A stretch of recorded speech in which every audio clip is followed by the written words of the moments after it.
Welcome to my build review for the F16ADF/AM Special Colors from Italeri in 70-second scale. Now, I've been a fan of the Fighting Falcon for a long time, and I've also seen it at air shows several times, so it was about time I got myself a kit of this classic.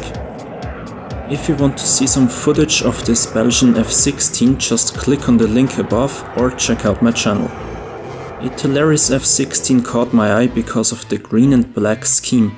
You can also use decals for a Dutch and Belgian version, but I like this one the most.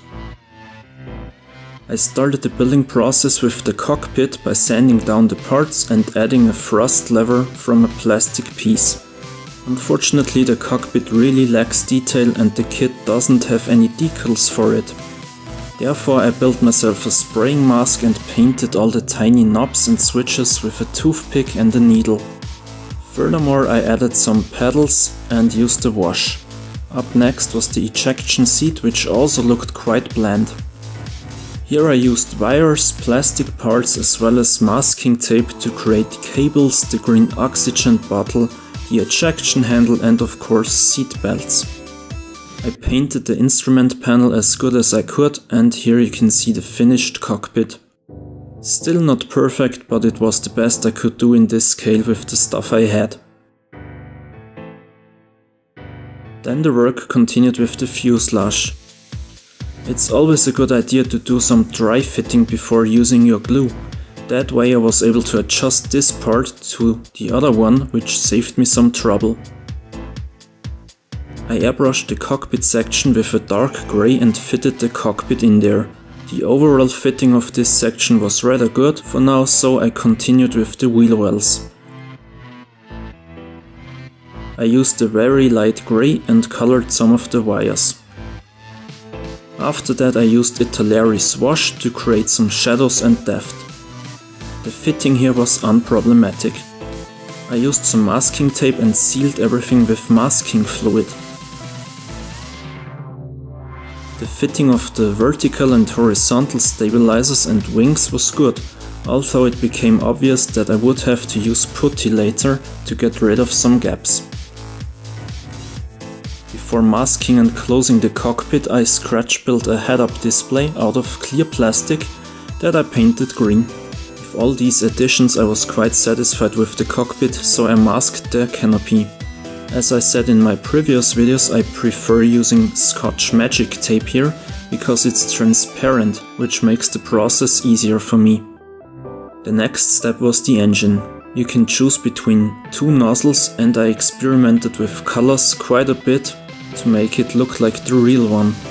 I did not follow the instructions from the manual here, but was still pleased with the outcome of the colors. I glued the masked engine to the jet and began the filling process. There were quite a few gaps, which gave me a chance to practice the usage of putty, which I did not really use a lot before. Now the main assembly of the F16 was basically done, and I decided not to use the Ammo of Mick colors for modern US jets, but go for the black and green version instead. I still have another F16 in the stash that I'll paint in the classic grey scheme. For this Italian version of the F16 I had to add a few parts, but I wasn't able to remove this compartment from the vertical stabilizer because I used super glue here. I continued with the fuel tanks, but only used the centerline fuel tank. Furthermore, I decided to add only two sidewinders to the model because I thought adding cluster bombs to it might look weird. I really like the decals for the sidewinders, by the way. I had already airbrushed the bottom of the F16 without any problems, so I continued. However, this did not go as well, as you can see here. I suppose the paint had dried in the nozzle of the airbrush, which caused these huge bubbles and the paint spilling on the model. I cleaned it off and continued spraying, and the result was still pretty good. The surface looked pretty smooth, so I sprayed on a coat of gloss varnish for the next steps. However, because my rattle can was almost empty and therefore behaving weirdly, there were some accumulations on the wings and stabilizers. Also, one of the wings turned out smooth, while the other one looked speckled. So I waited until it was dry, sanded off the accumulations and airbrushed the affected areas again. Then it was time for the decals. My approach is always the same. I dip the decal into water for about 25 seconds, put it on a paper towel and slide it onto the glossy model. You can still move it around while the area is wet. Then I remove the water and any air bubbles with a cotton bud and use a brush to add some setting solution to the decal. After another clear coat, the decal gets a painted on look and there won't be any silvering effects. This pattern on the nose, which consists of 3 decals, was the most difficult one, but it also worked out.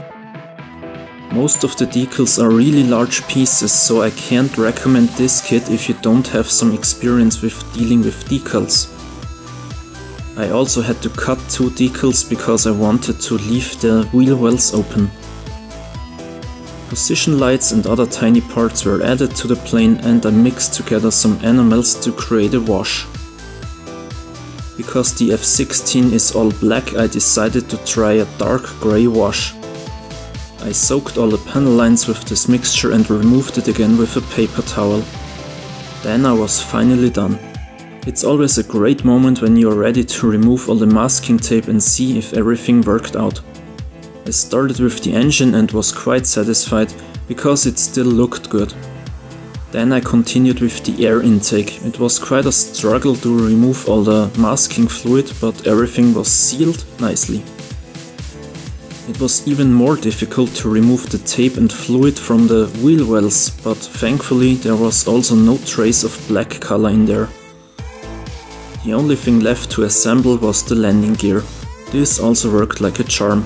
I used super glue right away and everything was stable and balanced. Finally I removed the tape from the canopy, which is always a bit of a struggle with Scotch Magic tape. Unfortunately, there were still some sticky areas that I had to polish later. However, the canopy was completely sealed and there is also no fogging.